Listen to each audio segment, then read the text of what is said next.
everyone. Well, it's always a pleasure for me when somebody returns to the show. So I'm really pleased to welcome back David Vandyke. Welcome back, David. Thanks for having me again. Appreciate it.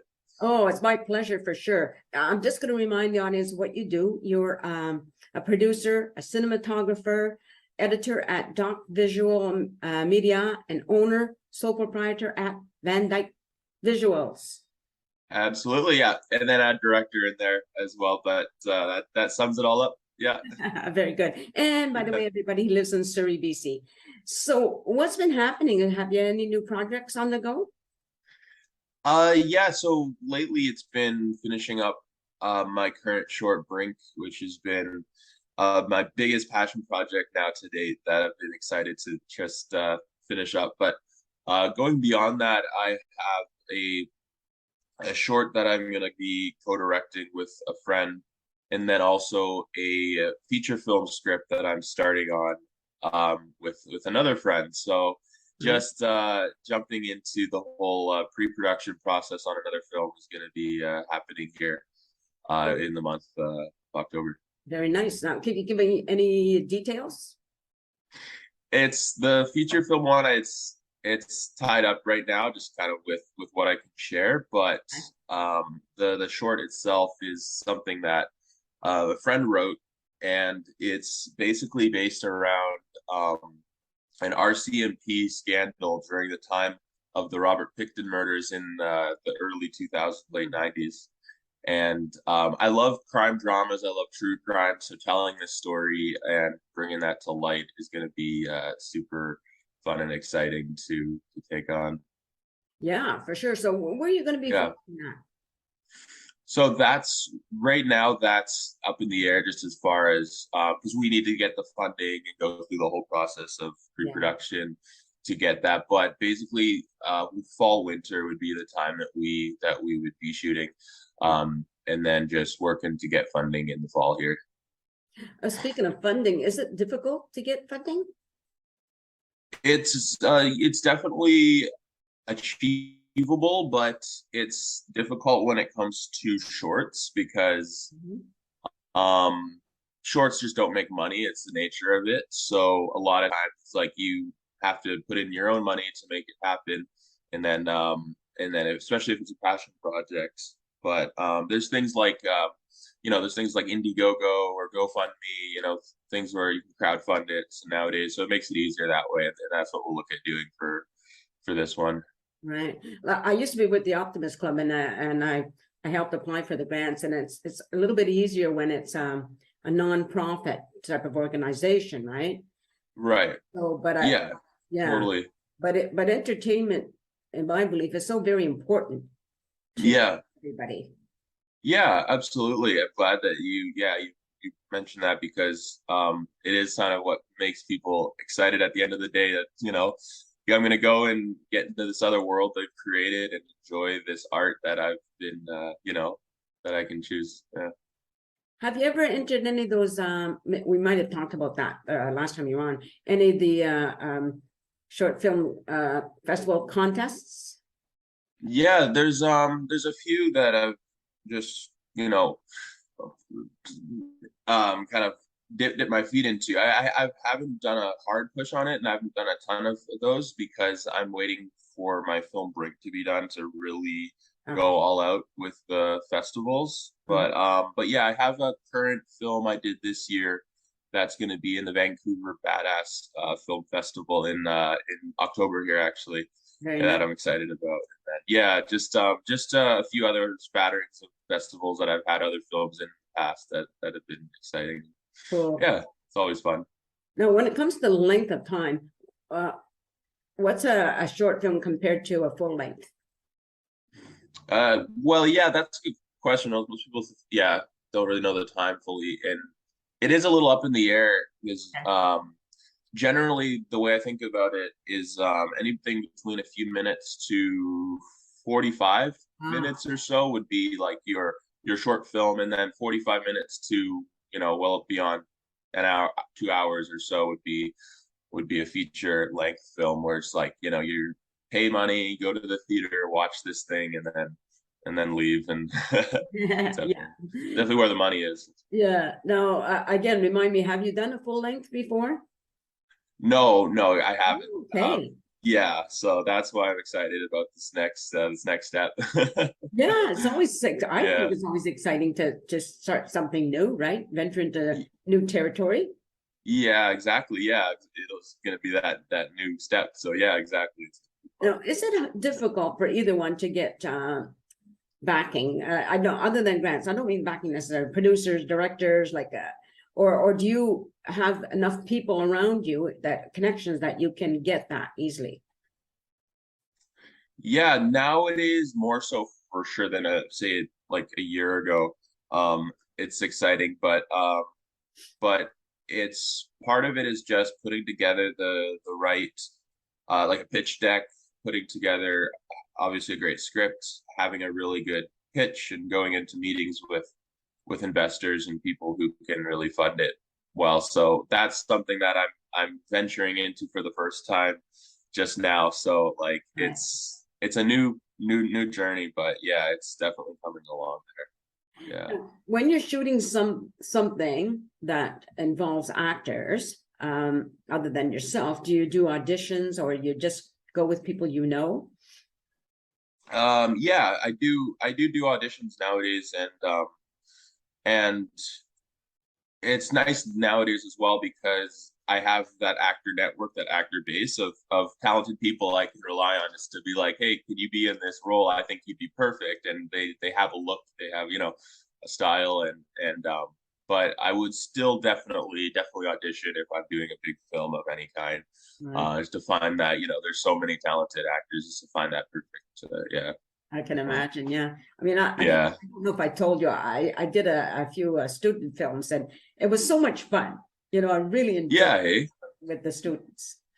That's fun. Yeah, student films are fun because you find there's a lot of collaboration, a lot of creativity, Yeah. and just excitement for the process. They're just learning it, and yeah, as we all are, Yeah, make for something. sure. And just watching all Yeah, that's involved. Because it was yeah, just sitting there watching it on television or in the theater, you don't yeah, feel that background work, right? exactly. Yeah, for sure. Yeah, yeah, it is feels more personal for sure. Yeah, yeah, But and a lot of yeah, work. yeah, always. Yeah, films is tons so much, especially now a feature film. It's just looking at the mountain of work, and I realized like I need to make sure I love the story from the start, and the passion, the fire is there right from the get go. Yeah. Like it is for Break the One, the short I'm finishing now. Because if it's not, it's just gonna eventually, dwindle or just not kind of have my all in it, which I want to put 100%, 110% in everything I work on. So yeah. Good. No, I know that a lot of it comes down to editing. It does, yeah. A lot of it is editing, sure, yeah. So with that in Yeah. mind now, do you do a lot of taping over and over again or try different scenes so that when you get to that point of where you're editing, you can put this one part in or that part in? You mean when I'm shooting it? It's how do I? Yeah. Yeah, I do have it all mapped out ahead of time with, a shot list or if not a storyboard. There's always something just to say how am I going to cut this when it's shot, and then how am I going to obviously shoot this enough to have the right footage. Yeah. And it's all like sort of laid out in a blueprint before ever hopping on the computer to edit. So yeah. Have you ever come across somebody who you wanted to be part of and they ended up having a big ego? Because it really does ruin things. It does. Yeah, yeah, for sure. Um, yeah, it's definitely happened before, and this is funny because this person was was one of the characters on a big show in the '90s, and they were lucky enough.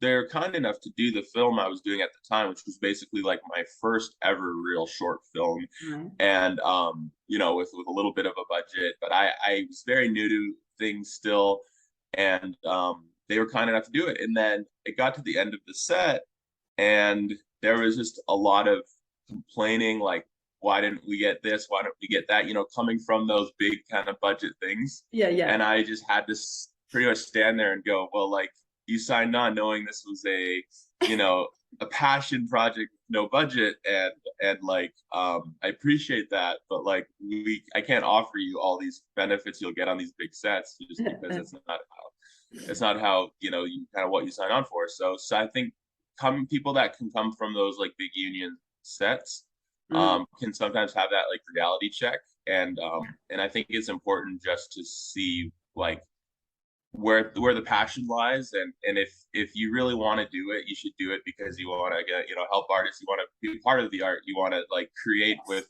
indie creators as opposed to just thinking about a paycheck or thinking about a whatever you know you have on this. Yeah, leave your ego outside the door. Leave your ego, that's the saying, exactly. Yeah. But I respect all sides of it, so I get there's a place for that because there's a structure in the industry, but at least in Vancouver, I've noticed there's so much for the indie stuff. There's so much for like the low or no budget stuff that that is cool. That there's a lot of people, a lot of community around that will help out. That will just go to lengths to assist, and then likewise, vice versa for whatever whatever I can do to help as well is important to me. So yeah, for sure. And when everybody works as generous with their space and their time, it is such a beautiful production in the end, right? Yeah, totally. Yeah, it is. It is when you sense that there was a lot of talent and passion that went into it. Yeah, super exciting. So and then hopefully that people feel that about Brink. We'll see. But I was lucky to have some amazing people that were on board. So I'm really happy with everything. Yeah. That's good. You know, I interview a lot of musicians, and it's that same thing. Like different musicians will join others on stage, whatever, or get invited up, and it's when they're all not worried about their ego, because I have met a couple. Making all about them. It just sort of takes away from everything that could be really good. Yeah, it does. Yeah. Because it's such a collaboration, right? Like even music as well as film. Like, you know, you're all working in unison to make some art, you know. So yeah. So so you're working on your short, and the full length is in the works, right? Right. So do you have anything else that you're like, I'm just wondering if you're one of these people who always has something else going on that, you know, eventually I want to do this or whatever, or are you be able to put everything aside and focus on what you're doing? Okay, like you mean having too many cooks in the kitchen where I'm like, yeah, so many ideas. Actually, no, it's almost like I've run into the opposite, where I'm just trying to grasp for any ideas or concepts that are going to be like really interesting to me to tell. Where I do have some shorts. I do have 2 shorts that are personal to me that would be fun to make. Those are definitely easier to accomplish, and it's it's one of those things where my original plan when I went into my 20s was I'll make shorts all throughout my 20s. When I'm in my 30s, I'll get into feature films, and that'll be that. But nowadays, I guess it's changed, or the landscape under my progression is I have people in my ear telling me, you know, do a feature now. This is the best time. Like the networks there, the people. So I'm like, okay, now is the time to do a feature film, make it and just really go all out. So like it's changed nowadays, my mindset, and doing that has allowed me to like, you know, kind of like feel out different ideas and look at things in a different light because of that sort of mindset. Yeah. Right. Yeah. Well, I think we're going to end it there. I just want to thank you for coming back on the show, and stay on camera. While I talk to say goodbye to the audience, and so you've listened to David Vandyke, and he'll be back on the show once he's got some things in actually airing or finished producing, whatever like that. I'm going to invite him back on so he can share what he's done, and so you can see what he does. And it's more interesting, like when you actually, you know, when you talk to somebody, David, about what you're doing, then once it's finished, and people that the audience can actually see what we're talking about, right? Yeah, definitely all for that. So I'll yeah, let you know when there's that thing for sure. Yeah, sounds good. So everybody, I just want to remind you to be nice, cost nothing. And if you like the show, please share and subscribe. That always helps. Take care, everyone, and peace out. Find the off button. A sense of community, Chilliwack's a place to be. A sense of community where you're free. Rolling through the mountains, rolling through the valley, rolling through paradise with me. It's multicultural, you're sure to see it all. Chilliwack's a place to be, you'll see. Come party in the park, go dancing after dark. Chilliwack's a place to be, you'll see.